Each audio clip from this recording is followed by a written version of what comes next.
Assalamualaikum warahmatullahi wabarakatuh. Kali ini saya Elena Rosita akan menerangkan mengenai hal yang perlu dilakukan untuk implementasi pembelajaran dan asesmen yang efektif untuk tugas prinsip pembelajaran dan asesmen topik 5 koneksi antar materi. Berdasarkan hasil yang telah saya koneksikan antar materi mulai dari topik 1 sampai 5, di sini ada 5 hal yang perlu dilakukan untuk implementasi pembelajaran dan asesmen yang efektif.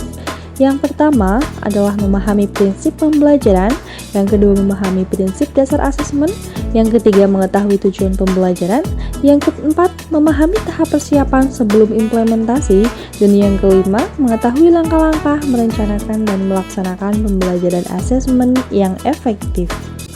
Hal pertama yang perlu kita lakukan dalam upaya pengimplementasian pembelajaran dan asesmen yang efektif adalah telaah perencanaan pembelajaran dan asesmen yang disusun oleh guru melalui pemahaman prinsip pembelajaran. Terdapat 5 prinsip dalam pembelajaran yang harus kita ketahui. 1. Pembelajaran dirancang dengan memperhatikan tahap perkembangan dan tingkat pencapaian siswa saat ini, sesuai dengan kebutuhan, karakteristik, dan perkembangan siswa yang beragam, sehingga pembelajaran jadi lebih bermakna dan menyenangkan. Yang kedua, pembelajaran dirancang dan dilaksanakan untuk membangun kapasitas menjadi pembelajar sepanjang hayat. Yang ketiga, proses pembelajaran mendukung perkembangan kompetensi dan karakter siswa secara holistik. Yang keempat, pembelajaran yang relevan yaitu pembelajaran yang dirancang sesuai konteks lingkungan dan budaya siswa serta melibatkan orang tua dan masyarakat sebagai mitra. Dan yang kelima, pembelajaran berorientasi pada masa depan yang berkelanjutan.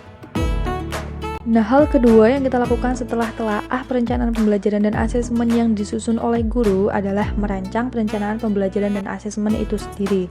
Sebelum itu, kita perlu untuk memahami prinsip dasar asesmen. Dan di sini ada 5 prinsip dasar asesmen yang perlu untuk kita pahami. 1. Asesmen merupakan bagian terpadu dari proses pembelajaran, memfasilitasi pembelajaran, dan menyediakan informasi yang holistik sebagai umpan balik untuk pendidik, peserta didik, dan orang tua.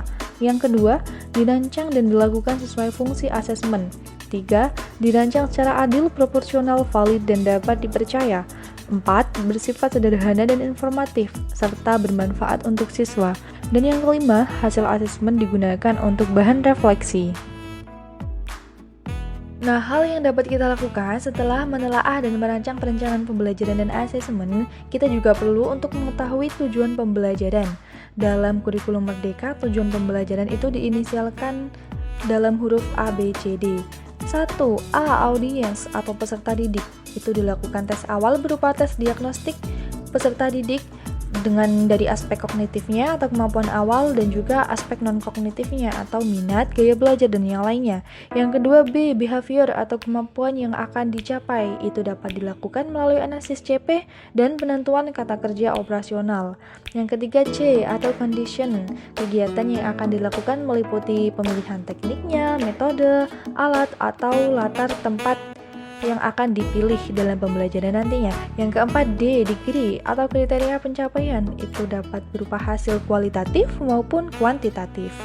Hal yang keempat yang perlu kita lakukan dalam upaya mengimplementasi pembelajaran dan asesmen yang efektif setelah kita menelaah, merancang, dan melaksanakan pembelajaran dan asesmen yang efektif, kita juga perlu untuk mengetahui tahap persiapan sebelum implementasi. Yang pertama, mempersiapkan perangkat ajar. Selain ada modul ajar, di sini juga perlu untuk disiapkan CP dan ATP-nya.